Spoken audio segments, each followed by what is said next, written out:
This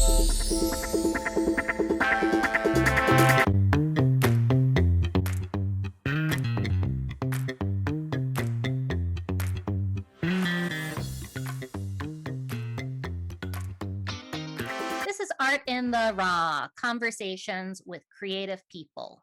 I'm your host, Ann Kelly, and tonight I'm excited to introduce you to Francesca Jozette. Francesca is the front woman for the band Free Range Buddhas.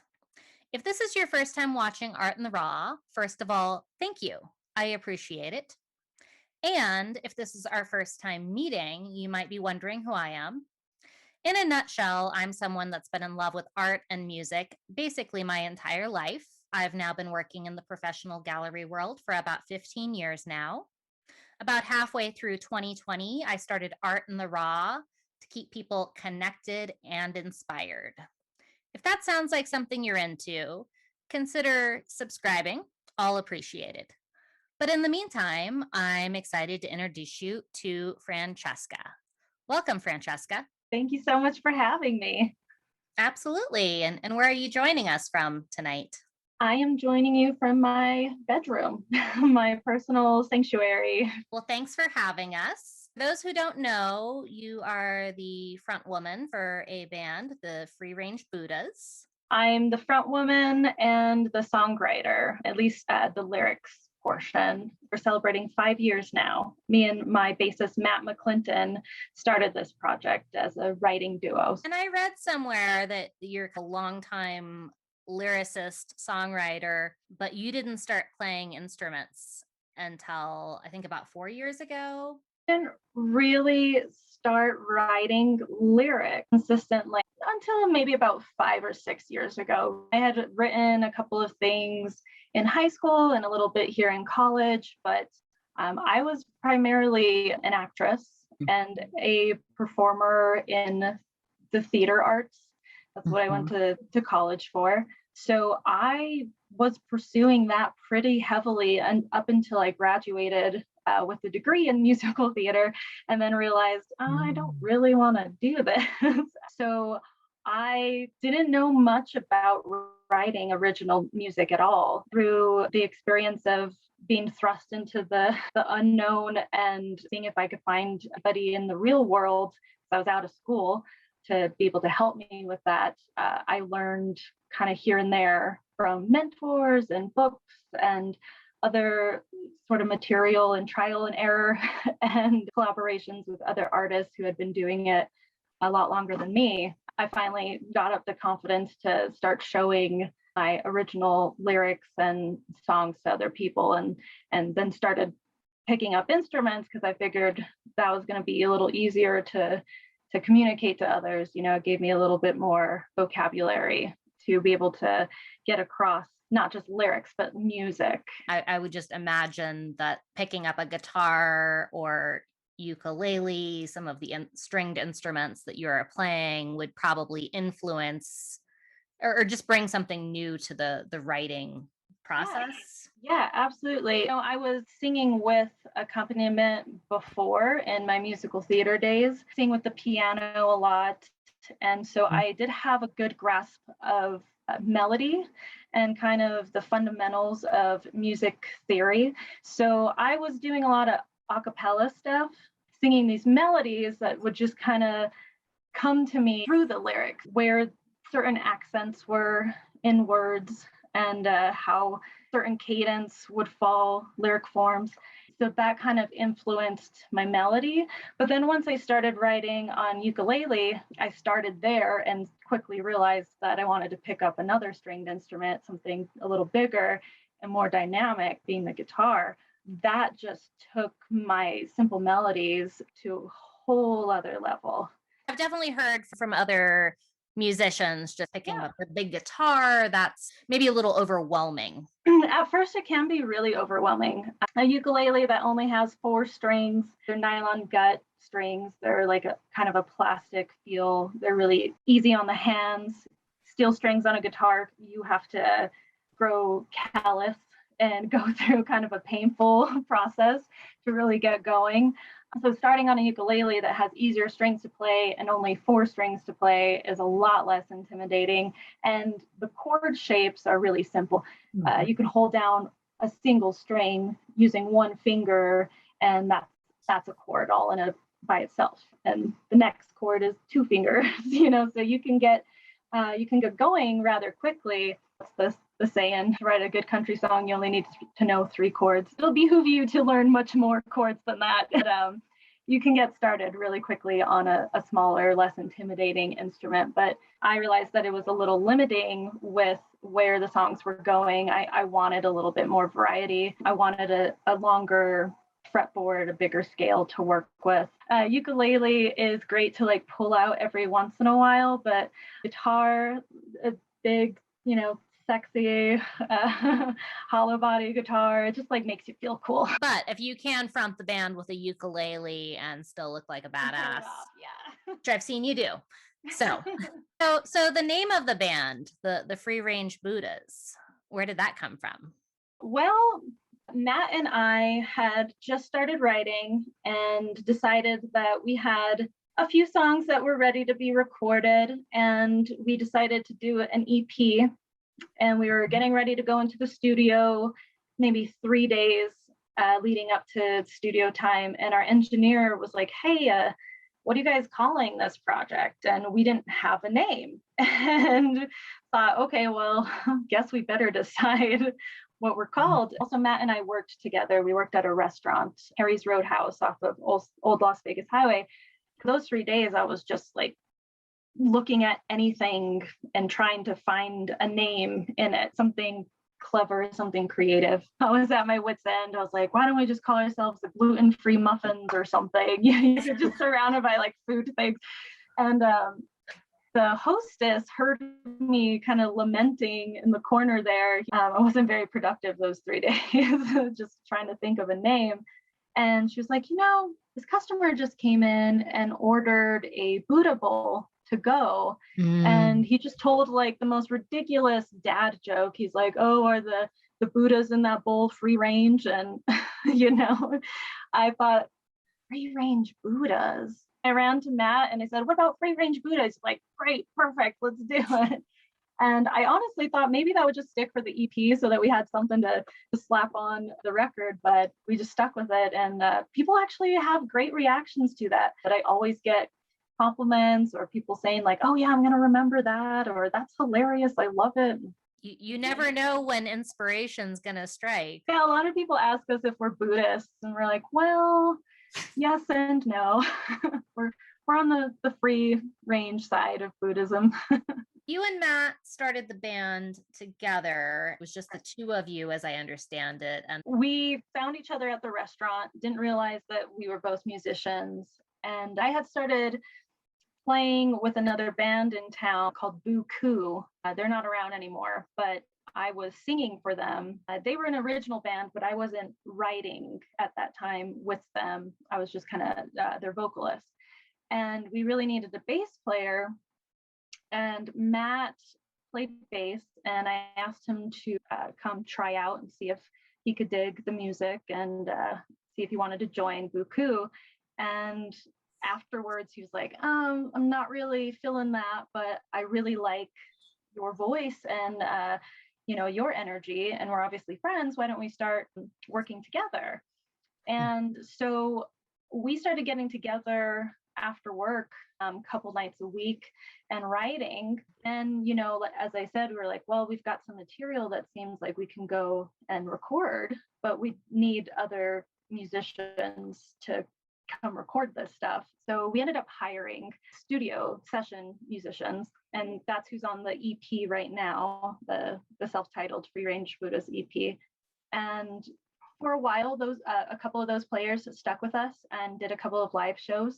But then that kind of fizzled out, and they all were heavily sought after as finest. And so they had their own bands and other projects that they were working with. But it was always me and Matt still very dedicated to this project, and we were continuing to write. And we did have a couple of other people come in after that. Till about the middle of 2019, we started playing a lot of live shows with drummer Dave Schaefer and guitar player Rob McCormick. And they were great. It was a really cool version of the band, kind of more Cheap Trick, sort of like 80s, more heavy rock version of the band. But then Dave moved to New York and Rob decided to go on to his own original project. So it was back to me and Matt again, writing songs. And so I work at a music store with amazing artists that I never thought would have the time to play with me. And I kind of started sowing the seed, seeing if they would want to get together and just jam. And we did. And this is like the penultimate version of the Buddhas. Jake Montiel and Justin Pusilla are my guitarists. They're very much a core to this band now as well. It's a foursome. And me and Matt are just thrilled. Like we are delighted to have them on board and super committed to the project. About how long has that been? The middle of 2019. And we had started really getting together and rehearsing and started developing, we have, as I said, me and Matt kept writing throughout the different evolutions of the band. So over that amount of time, we accumulated a full-length album. So we were getting together a lot in 2019, showing these boys the material and developing the songs and getting ready to go into the studio. And we had played a couple of shows together, and then 2020 hit and and kind of dropped the bomb on everything. But we were able to be consistent, more consistent, it seems, than other people have had the opportunity to be because we work together. So we were kind of like in each other's bubble. We were quarantined together, kind of. So we were able to keep on writing, and we were able to start the recording process. Wild timing in terms of being midway through 2019 and not knowing everything that was going to happen. Maybe just enough time to get kind of everything established, because had it been even later 2019, it seems like maybe people could have just gone their own ways. Everyone was kind of in a transition at that time also with their personal lives. A lot of changes were happening in all of our lives. And also 2020 was just on the way. And so we were in this space where we had a lot of energy and didn't know what to do with it. And then we were kind of forced to hunker down and really figure out what to do with it. We were given a lot of time. Hindsight, 2020 was actually a little bit of a blessing because we had some time to really figure things out and flesh out ideas and get to know each other a little better. We weren't just working towards live shows. When you're working towards performing live, sometimes you're just like, okay, we want to get this down tight enough for the show. And then you don't spend as much time kind of finessing the details. So it gave us time. We didn't have big deadlines to work towards, or just on the horizon. We had some time to kind of feel things out and figure out what works and what doesn't work, experiment a little. So it was actually really good timing. Looking more towards the bigger picture. Sometimes decisions are made in haste when you're just trying to get to the next gig. Sometimes the best decisions are made in haste because you got some fire under the butt and you just got to decide. But sometimes some things do fall to the wayside because you just can't give enough energy towards developing a certain idea sonically. And so we were given a lot of time to kind of think, okay, well, what do we want to do here? How do we accomplish that? How would you describe the music? There's kind of a timeless quality to it, but a in this moment quality. And I kind of love that mixture of all those things. That's actually something that I've been thinking about a lot lately and trying to pin down in a time when there's so many subgenres and different ways that you can describe your music. It actually makes it harder sometimes to be just rock and roll, country, gospel, R&B. And you were in that lane. But now there's so many different subgenres. How many hashtags can I put on my Bandcamp page to describe what we do? So the umbrella term is, yeah, kind of classic and timeless in the way of what a lot of people would consider like classic rock, anything from like 1960 to like 1980. As a band, we all really love that era of rock, rock and roll.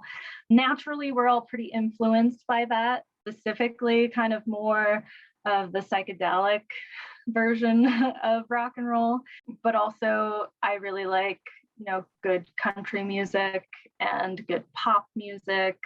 So we all have a heavy influence from just the things that we grew up listening to. I listened to a lot of R&B growing up. I feel like every millennial who's grown up in the 90s and early 2000s listened to a lot of like alternative rock and pop punk and so those, you can kind of hear a little bit of those influences throughout. Being a female artist and vocalist, love Alanis Morissette and Tool and Sheryl Crow, those singer-songwriters. So I think some of that is also kind of sprinkled throughout, just as far as writing and lyrics. There's always been that kind of division of this is this genre and this is that, but realistically, all of us, even those of us who just like to listen to music, we have rarely is it that somebody just says, I only listen to country. Usually it's like, well, there's a little of this and a little of that. And I also love jazz. So right, exactly. That makes sense. As someone playing music, why not let everything influence you? Totally agree with that. However, being in this new Spotify streaming age, I'm finding it more and more expected of you as an artist to be more specific about what you are, because it's supposed to be easier for your audience to be able to find you, or for you to create an audience and be able to like, this is the boring stuff, but like the business end of being in a band and trying to make music for a living is you got to think about marketing, all of that stuff that I personally hate thinking about. I'd much rather just worry about the artistic side, but I'm finding it's recommended that you be more specific. I basically have taken everything that I've described and tried to just put it to people in a way that's digestible, which is, yes, we have like a classic vibe. We harken back to a lot of the music that maybe your parents listen to, or that you listen to if you have older parents like I do. But also there's that modern thing about it because we're all millennials. I've read your description of the band on Spotify, and I don't know who wrote it, maybe you, but whoever wrote it did a great job. Oh, well, thank you. and I came from it from the perspective of having seen you play live, connected with you about doing this, and then going to Spotify and as part of my research of, okay, how have they described themselves on Spotify? And so that kind of brings me back to just 2021, the just different ways that music is disseminated. And the first time, I believe anyways, that I've seen you play was at one of the So Far Sound shows. However, looking at other shows you've maybe played in Santa Fe, we've both been in Santa Fe for a moment, I feel like it's very likely I must have seen you play somewhere else. But for those who aren't familiar with So Far Sounds, they create these kind of intimate concert opportunities where people are, not to say sitting in chairs, but yes, we're sitting in chairs and we're listening to the music, and it isn't being in the middle of a bar and you're ordering hot wings and the bartender's yelling, but it's set up in such a way that you get to focus on the music. Due to COVID, the underground DIY scene here in Santa Fe has kind of not yet to resurface. For COVID, there was kind of a bubbling, bustling underground DIY scene. And I feel like So Far is kind of a hybrid between the mainstream shows, where it's public knowledge that it's going on, and you can just kind of like find it on, your stroll downtown. It's a little easier to access. DIY is kind of like, oh yeah, so and so told me about the show and I saw a flyer on a street light and here we are. But the great thing about that kind of show though was that you come and there's one thing to pay attention to. You're not there to eat and really, talk to the people you're with. You're here to attend a show and give the performers your attention. So far is taking kind of that concept that I think has grown out of frustration from performers and audience goers alike who really want to appreciate the music and not necessarily just the social aspect of going to a show. I was taking that idea, but then it's also doing something really cool where they also have made it kind of like a speakeasy thing. So it's like a secret show. You don't know who's playing until you get there. The audience doesn't even know, I think, where the venue is until maybe like the day before. And neither do the performers, actually. They don't know who they're playing with. So it's kind of really fun. I don't think that there's anything like it out there. It's great because as an audience member, you're going to see likely people that you have never seen before. So it's exposing you something really new. And it's creating an environment where it's kind of more intimate. You can feel like the band is kind of more approachable. A lot of the times it's at someone's house or a gallery or something kind of unconventional, not a bar. And so it's really nice. It's really creative, and I really like what they're doing. And I like that it's just kind of new to Santa Fe. I think it's only maybe been here maybe like a year and a half or so. It's just kind of started, and hopefully it keeps on going. Our mutual friend Debbie brought it to Santa Fe from London. Yeah. And maybe actually around the same time, it was sometime in 2019. So kind of like free range Buddhas, they were kind of getting their ground and roots in Santa Fe before the shutdown. Debbie and I have a mutual friend as well. She told her about free range Buddhas, and the Buddhas were still teaching Jake and Justin our material. So we weren't really ready to take on any sort of live performance just yet. And so she asked me if I would want to do just a solo performance for, I think it was her second show. And I think she had a few more after that. And then COVID happened. And so she's just kind of started getting everything up and running again. And now that the Buddhas are definitely full-fledged, ready to perform and play, she was like, well, I definitely want to give you guys another opportunity to play as the full band. So we were really happy to do that. Talking about your background in musical theater, it seems like perhaps the So Far shows are to an extent a little more like that. They're there to see the show, and it's that focus. I haven't done any theater in about 7 years or so. So I had kind of gotten used to playing in that situation where it was a little more detached. Your audience can change within an hour. You'll see different faces. Your second set, you might see a couple of faces actually turned your way and really paying attention, but then other people are kind of, you can tell they're listening, but like maybe not so attentively. They're like eating or talking to their friends, or there's a drunk girl in the corner not paying attention at all. She's crying. You kind of get used to that chaos. Buddhas, I performed with that other band, Buku, that I mentioned, and we were playing bars then. And then I was singing with a cover band called Underground Cadence. And so we had a lot of regular gigs at like casinos and places like the Cowgirl and like Evangelos and that sort of thing. So like bars. I had kind of gotten used to that, just having to deal with the fact that, okay, well, this is what we signed up for. I'm prepared. Still, give your best performance that you can. So when I had that more intimate audience, it was kind of like, oh wow, I haven't done this in a while. Kind of have to get my sea legs back. Actually, now they're really paying attention. So I was actually a little nervous for that performance because it's just been a while since I actually had the attention of the audience. No, that totally makes sense. And in that kind of year of shutdown, a lot of bands I've known have played through other online venues, streaming shows. So people just kind of had to start exploring other ways to perform. Was great to be able to get the music out, but from what I've heard from other musicians, it's also kind of odd to be, maybe they had a venue where they could go up on a stage and their band was part of their pod so they could just go play the show, but not having an audience. That changes the whole vibe, right?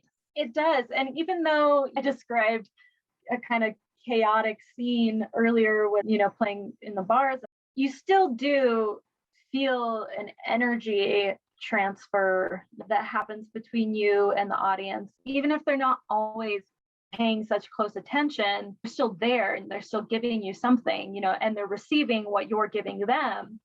And so when they're missing entirely, or they're there but you're just in front of a computer and you can just see yourself, and you suspect they're on the other side listening, but you can't really see them, it's very, very strange to have to adapt to that situation. And I've seen a lot of people give really terrific performances, but not something that I'm a huge fan of. Not really my thing. So I hope that is not something we have to back to. It is more a product of necessity, but not the new norm. If you go into a recording studio to record an album, you're going into the studio and that there's not a live audience, or if you're in many different scenarios, maybe you're just recording your set separately and the drummer is maybe in a different city and the keyboardist is somewhere else, and then it all gets mixed together. And that's, as someone that's not a musician, that's just hearing about that, it's kind of mind-blowing to think about that many of the albums we listen to go down like that. And for a lot of people, it's always surprising to me, but they do prefer to go back and forth sending files to their fellow musicians and then to the engineer. And, I'm going to do my guitar part at home and I'll just send it to you and you send me what you've got and all right. But I think the vast majority of musicians don't really prefer to work that way. Even though there isn't an audience, you become the audience and the performer when you're in a recording situation. It's more about the collaborative process of making something, of making the piece of art together that fuels that energy. And so you're bouncing off of each other at that point. A lot of people don't really develop their songs entirely until they're in the studio. So there's still more development to go, even if you've got the bare bones and a lot of the foundation down and in the studio. And sometimes things change entirely, or sometimes you have the tools now finally to just add that extra bit of development that needed to happen but couldn't necessarily until you were together in the studio. So it's still very much a creative process, and so that's what brings the energy. And when you're in a live performance, you're taking what you've created and showing it to people and giving and receiving energy. But you can see how it's kind of strange to someone who's like, well, but there isn't an audience in the studio. But you really do still have a lot of energy generated. I don't know if that is really able to be maintained when you're working separately and just kind of sending files to each other. Maybe it would work now with Zoom and Google Hangouts and that sort of thing. It's a little better, but definitely prefer to be in person with one another. I would imagine. I definitely had a weird moment with a friend of mine who's a musician where he explained that whole process, and I was like, wait, is this like a new pandemic thing? And he was like, no, they've been doing this forever. But if you're not in the know, why are you thinking about that? So it's funny to listen to music with that kind of in your mind of maybe these 5 musicians were in different places while playing these tracks that we're listening to together. Like, Yeah. No, it is really interesting to think about. A lot can be accomplished in the studio. A lot of magic can be worked in post-production. Sometimes what you're listening to was a live take, but then, you didn't get like a cymbal crash somewhere and you really, really want that. So you grab it from somewhere else that was a different day and in a different song sometimes. You just kind of like edit it in. And that's all part of the artistic process. Some people are purists and they just want to capture exactly what happened. Other people are kind of like of the mind that it's all going towards creating this one piece. And this is what the studio is for. It gives you a whole nother set of tools to paint with. People have been doing it for a really long time. Any band that has gone that route, I feel like that's like their 10th album. We've already grown accustomed to collaborating with one another and been in the studio so many times together before and been on tour with each other, lived together as artists, and then life has taken them to opposite ends of the world, and they're able to accomplish that because of the work that they've done together and the bond that they've created prior to that. Or a lot of people are hired to write for individual artists. There are artists out there who don't write their own songs. They have a team full of people who choose and produce songs for them, and they hire different session players, and they don't always have to be in the same room together, or even have listened to the material prior to their session, or even met the artist. That's been happening for ages. Your friend's really right about that. My background is photography, so there's kind of that similar thing with photography and different theories and ideas of that a photograph is this thing that happened in this exact moment in time. But in 2021, there's all of these different versions of photography. And oftentimes a photograph is 10,000 photographs merged together to create this composition. And that comes from someone's mind. Right. But there's this, maybe if you're not involved in the making world, a photograph is you're supposed to pick up a camera and take the picture, and that is it.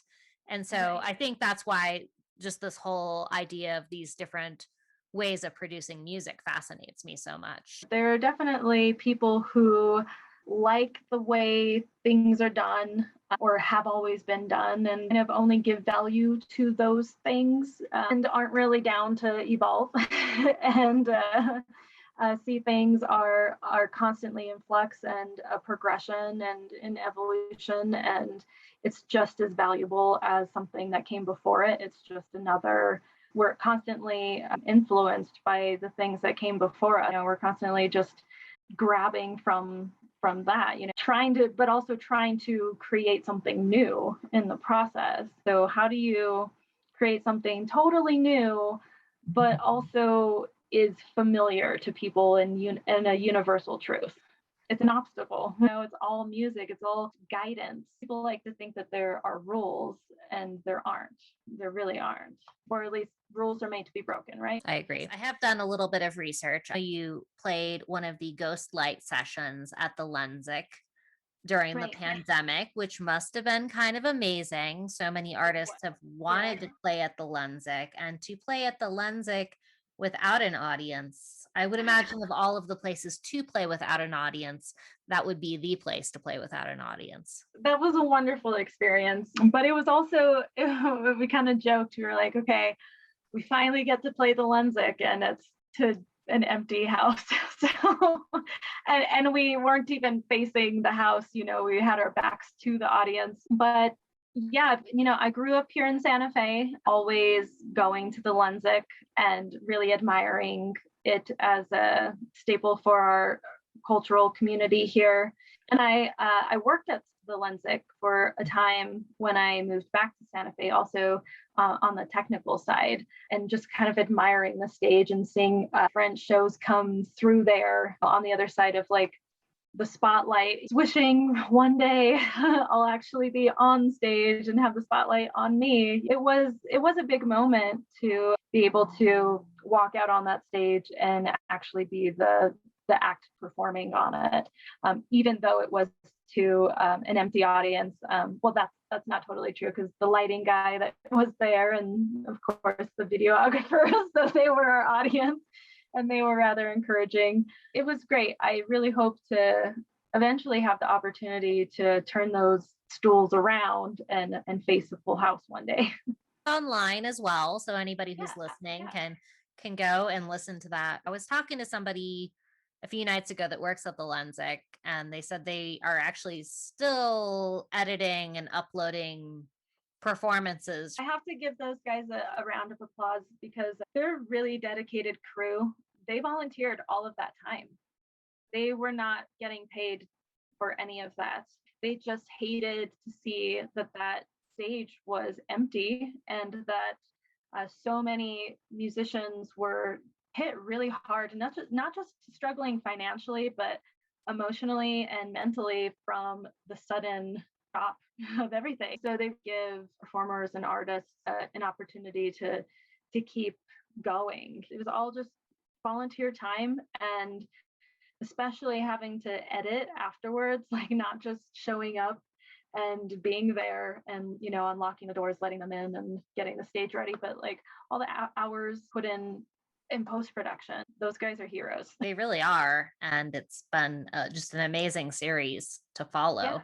Yeah, I love watching it. It's wonderful. And what a cool concept, ghost light sessions. You're there with the ghost light on stage, and it's an opportunity to really showcase maybe a lot of people that the community at large isn't necessarily aware of too. So yeah, they're doing a good thing. Kind of similar to So Far, where yeah, I've definitely found some new artists under both projects that I would not have been aware of otherwise. So I think that's really cool. You've created with the band at least one music video for one of your songs. I believe it was Toss Me Out. Yes. And that is just a really fun music video. Thank you. Did you collaborate with people outside of the band on that, or how did that all come together? Yeah. We knew that we wanted to make a music video for the single that we released. Will be on our forthcoming album. I had kind of thought of a different approach to it. Kind of a heavier song, kind of on the angsty side. Although it's really fun, I didn't want the subject matter to really be serious for the video. I wanted it to be a little more lighthearted, a little more tongue-in-cheek sort of feeling. And just the fact that we were making a music video just thrilled me. And growing up when MTV still had music videos, wanted to create something that would maybe once upon a time would have been aired on something like MTV or VH1. Or I was really thinking about that going into it, and I took my kind of general plot to a director, or he doesn't call himself a director because I guess we technically directed it together, but our videographer, Andy Prim, and he's also a performer himself, and he's also not just a performer in music, we share a theatrical background. It's really easy to take my ideas to him and to just bounce off of each other. So him and I developed the concept together, but not without chirps from the rest of the band here and there, adding a bunch of fun stuff too. And so it was really a collaborative process. It's a really fun video, and I feel like it matches your music as well. If for that song in particular, there is this kind of angsty quality to it, but it's also still kind of light, like it's not so angsty that it drags you down. It still has that poppy but fun. And then at the end of the video, there's a little comedic relief. Those guys in your trash can, that was awesome. I watched the video to find out what we're talking about. See, you have to watch it. The band has a YouTube channel. We do, yeah. And so that's where the video could be found, as well as other performances. Yes, yeah, there's a few live videos up there. There's Ghostlight, and there's that music video, and then there's some really cool live performances too. We started a little series, kind of our response to the COVID circumstances of not performing live. but also not really wanting to go into the realm of live streaming and all the stuff that has to be thought about with coordinating that sort of a thing. So we decided to compromise and do what we call acoustic sessions. And so that's pre-recorded acoustic takes on our favorite songs. So they're all cover songs, but they're stripped down and throw our own flavor on them. They take place in our guitarist Justin's living room. It's pretty fun. It's, songs from a couch. And so it feels like you're kind of inside our house with us while we jam to our favorite music.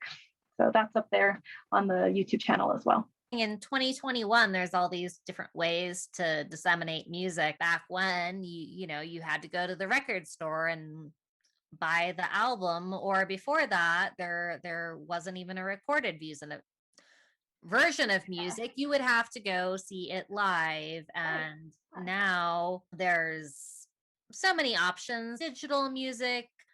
A lot of modern bands are still producing records and even releasing cassette tapes. Yeah. And then in this whole NFT world, I don't know how close you've been following the whole NFT world, but I think most of what people think of in terms of NFTs, non-fungible tokens. Oh, yes. They're thinking art, but yeah. It works for music too. Right. So someone was telling me about this just the other day, actually. So I'm relatively new to the whole concept, and I haven't really explored it too much myself. And I don't know exactly if I have a developed opinion about it just yet. I'm a little on the fence about that sort of concept. I think it's kind of cool. You give someone exclusive access to something like streaming a song or a song that isn't released. It's only released to a certain audience. I don't know, you can correct me if I'm mistaken, but in the more visual arts world, is it that you create something that only exists virtually? You're not really recreating it or reproducing it later. Like you don't sell prints of it necessarily, or like the hard copy, the original work. It's just like kind of temporary, which is interesting. Kind of a tangible person. I like having something. And I'm less versed on it in terms of music, but yes, with visual art to it, like you said, I'm a tangible, like I like if it's a visual image, I kind of want to hold the piece of paper in my hand. Yeah. But what is really cool about it is there's this royalty aspect to it. So if it's traded later, the artist gets the royalties every time again. Say with visual art, something goes for auction, the original artist is not getting the royalty to it. It's just the person who owns it.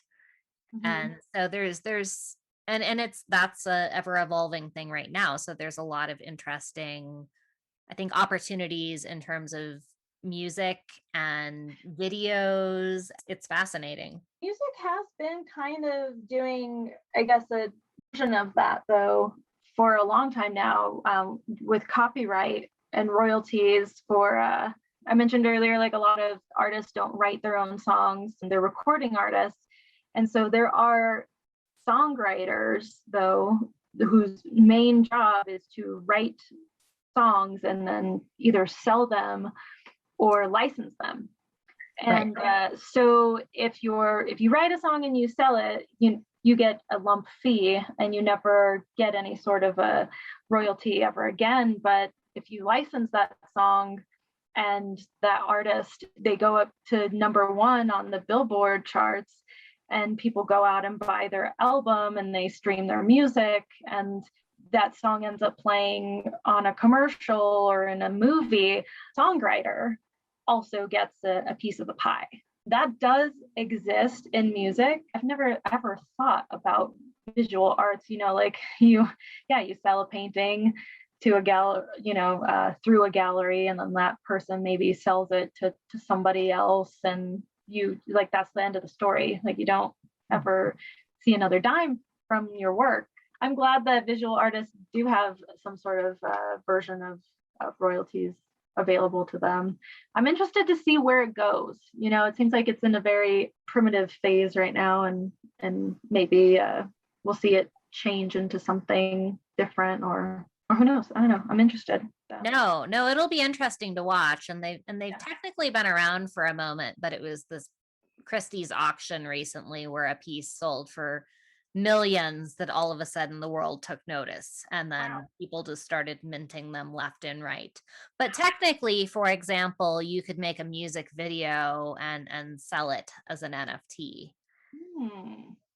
And I guess maybe for me, the idea of NFTs and music is maybe a little more digestible initially, just because a lot of music is disseminated now as a digital file. Yeah, there is a lot of frustration from artists with streaming. You're not really making the big bucks off of your Spotify plays unless you have 12,000 listeners a day or something. You're making, I think it's like a penny or maybe less than a penny. Honestly, I don't even know how much you make off of a streaming off of Spotify specifically.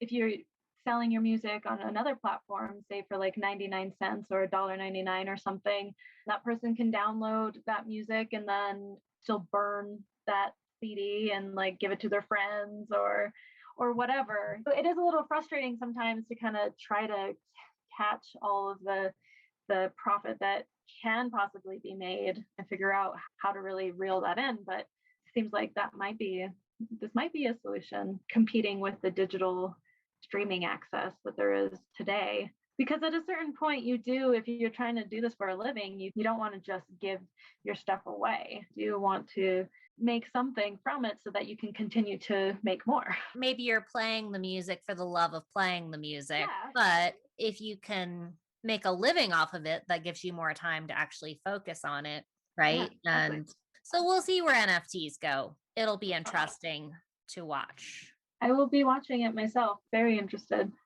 And so that said, you have music on Spotify, and you can follow artists on Spotify. As someone that's not a musician with music on Spotify, I'm never quite sure, like, that's always an option. Oh, I can follow this artist on Spotify. And as somebody who has a YouTube channel, I now know, okay, follow the channel. It's helpful. And I would assume it's probably similar on Spotify, but I don't know. I know how it works. If you follow someone on Spotify, I mean, you can follow your friends. You don't have to follow just an artist.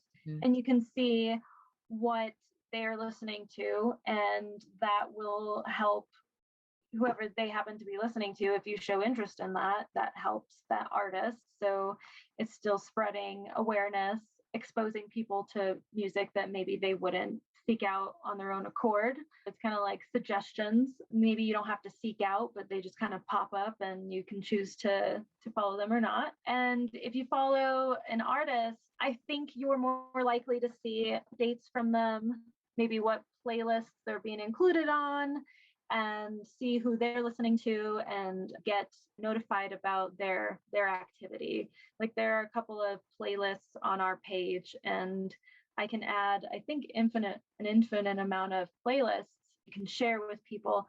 So when I share a playlist, I think that our followers kind of get a little ding, or if it's not in notification form, it just kind of comes up in their like daily suggestions. And so it's a cool way for you to keep people interested and keep reminding people that you're here. Or I would imagine when you drop some new music. Yes, when you're releasing new material, absolutely. That's 100% helpful. You tell your followers, and then hopefully they'll tell their friends. It's very helpful. Is cool in terms of, okay, maybe somebody's not even following you directly, but they're following a fan of your music. Algorithms can be very helpful, but sometimes it's just nicer when your friend says, hey, check out this record I just bought at the record store. Yeah, and sometimes, algorithms don't always get it right. Like a trusted friend whose taste I already know I really appreciate is recommending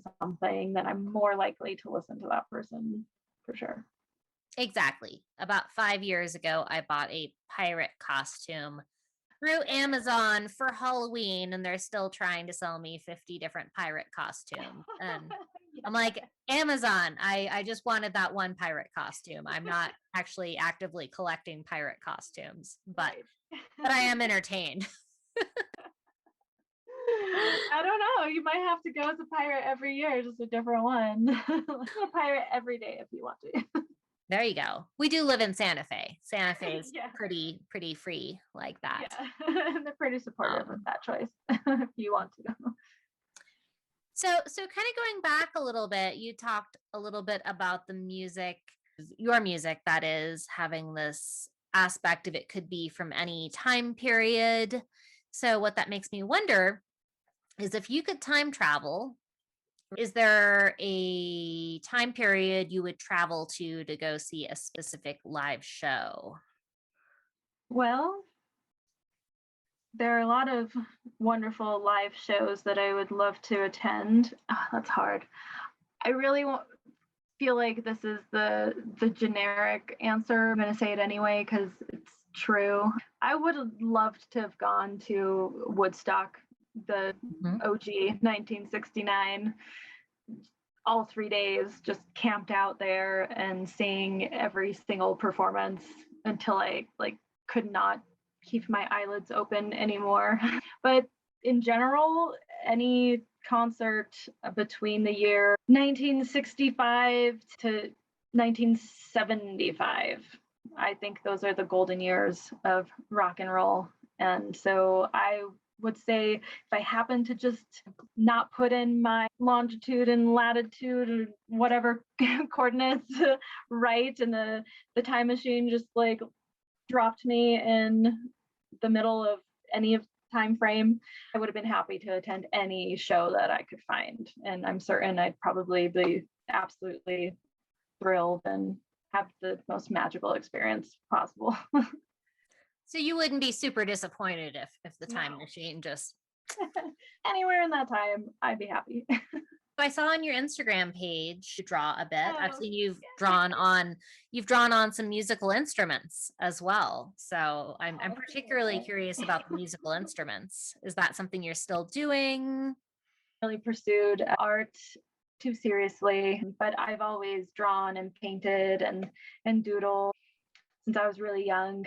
So I had a guitar at the shop because we're also a repair shop as well. So from time to time, we'll get in a guitar that we need to give service to, but is kind of past the point of no return. We just kind of got to throw it in its guitar graveyard.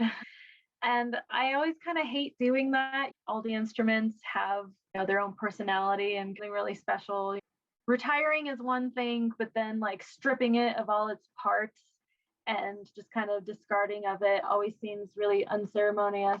So no, give it to me and I'll go and repurpose it and maybe hopefully breathe some new life into it. And so I've done it a couple of times. It's not something that I really aim to do necessarily as any part of a collection, but whenever inspiration strikes, it's really nice to have that as a different canvas and try to think, okay, well, what is this guitar? What is their new life look like? So yeah, it's fun. You're the manager, right, at the Candyman music shop. So I could see that. It's sad. A guitar comes in or whatever musical instrument and it cannot be repaired. And they have a whole life before they get to that point. You're talking about kind of energy transference earlier, audience and performer, but also your instrument becomes an extension of you as well. And so I feel like every guitar has their own speak. They could tell so many stories. They've lived their own life. And so I feel like that kind of needs to be honored. Take it to this other artistic realm. Yeah. Let it continue to make art. Even though this is a little more permanent. Where maybe there's things you collect, like musical instruments that are collected for a certain reason because they're part of your practice, but then there's sometimes other things that are maybe a little more unexpected and random and not associated with that. But I always think that's interesting what people decide to collect, whether physical or not. That's a hard one. I'm an art collector. If I could turn my camera around, you would look at the art on my wall, or you can kind of see I have some stuff back there. I like to collect from local artists, friends. I've been given a few pieces from homeless people who are just trying to make a few bucks. And I don't really collect anything else. I grew up in a house where it was filled with lots of little knickknacks. My mom is obsessed with owls. Now she's onto elephants. I've kind of been on the fence about really having too many things going on of like one thing. Like we have a whole room full of just owls, and it's really cool, but not really my thing. So anything that I could put on my walls as a story and is a reflection of somebody else is something that I collect. And how about music? What is your ideal method of listening to music? I could say that I have started recently in the last couple of years collecting vinyl records, something that I guess not everybody does anymore. More and more people are starting to do nowadays. I've always had a record player in my house growing up. So I've kind of inherited a lot of my mom's collection. And then wasn't really able to listen to that necessarily because I didn't have a way to, and then bought my own inexpensive record player. And so I have her stuff, and I have a couple of things passed down to me from my dad, who doesn't have a record player any longer. I want to just discard of his. Couple of things have come my way from an uncle who is also a musician in Austin. Yeah, I guess I do collect records, and now I've started to kind of beef up my selection with more of my my own favorite records. And there are things that I own in digital form, but it is really cool having them on vinyl. I think that's an interesting collector's thing. You can say, okay, I could listen to this on Spotify, but I'm going to go down the street to the record store and I'm going to pick up the physical version of that. I mean, it is great that it's physical. There's something completely different, having to, it takes more effort to listen to a record than it does to just like hook up your phone to your Bluetooth speaker and like find it on Spotify. There's kind of more of a ritual involved, sifting through the records and actually choosing one and taking it out of the sleeve and placing it so carefully on the turntable and applying the needle in the right spot. And then, you hear that like little crackle and visually just, seeing it turn, and it's kind of hypnotic.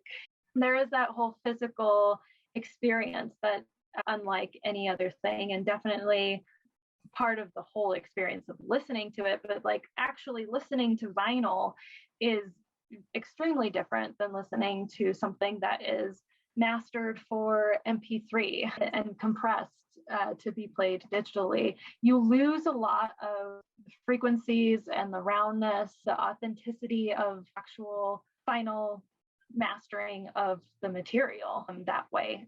And that's captured on vinyl and tape. And that's why I think a lot of people are going back to that. And that's kind of harkening back to our like talking about snobs. There are a lot of audiophile snobs out there, and I can reason with them. I can definitely understand about, because I can hear the difference in sonically, the difference in the sound quality much better. Yeah, that whole being an audiophile thing is some people cannot tell the difference at all. Some people it's really clear to them. And then on top of that, there's the artwork, the album artwork. I recently got Pepper's Lonely Hearts Club Band, and it comes with like all these cool cutouts. And they're not paper dolls, but they're kind of like that, the just like fun stuff, and all the lyrics are on the inside. And yeah, it's just, you can kind of get that with digital if the artist goes the extra mile to provide something special by their digital album, but it's just so nice to actually hold it in your hand and or put it up on your wall. Like I have a big poster of George Harrison on my wall right next to me, and that came out of my original 1975 issue of that album that my dad gave me. Like I can't get that from Spotify. Do you have favorite records? There are a few. Band on the Run, Paul McCartney and Wings for sure is in the top. Can't say top however many, because there's probably too many to include.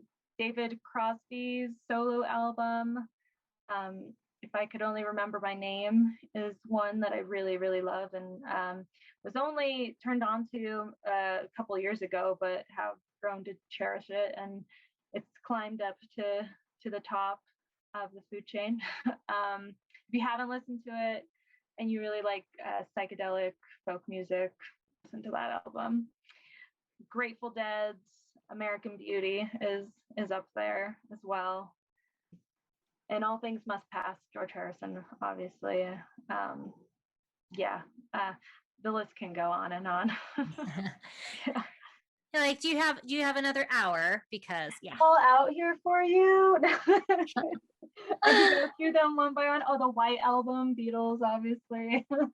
So many good ones. Super appreciate your joining us, letting us into your room. Anything we didn't talk about that you want to mention? Any plugs? Playing the Frogville Showcase, which is on the Plaza. We've never played the Santa Fe Plaza before, so we're really honored to be included in that. That's only a couple days after we go into the studio. It's Frogville Studio. We're included on the showcase night because that's where we're recording our album.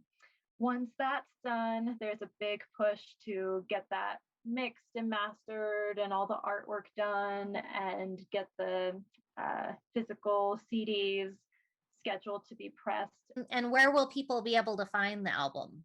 We're going to do CDs because people still seem to listen to those.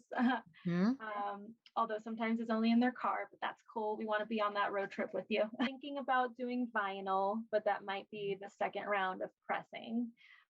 So those are the physical ways that you can listen to our album. But then we'll also be up on Bandcamp, Spotify, and we'll probably also include it on YouTube. We'll do a couple of lyric videos for each song, and then hopefully we'll be developing more videos to go along, like actual filmed videos to go along.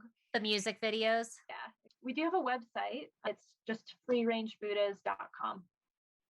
So we'll definitely post it there, and music video. I'm working on getting merchandise up there too. So we have t-shirts as well that will be available definitely by the time we release the album.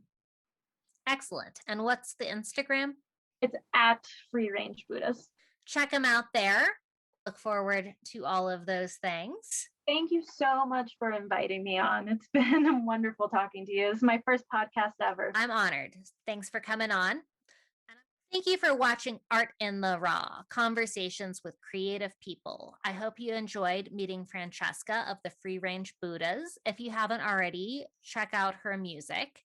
And if you've enjoyed tonight's conversation and you are not subscribed to the channel, consider doing so. It lets me know that you are enjoying the content that I am producing along with my talented guests.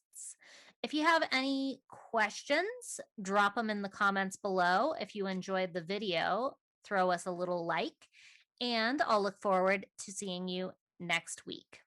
Have a good night, y'all.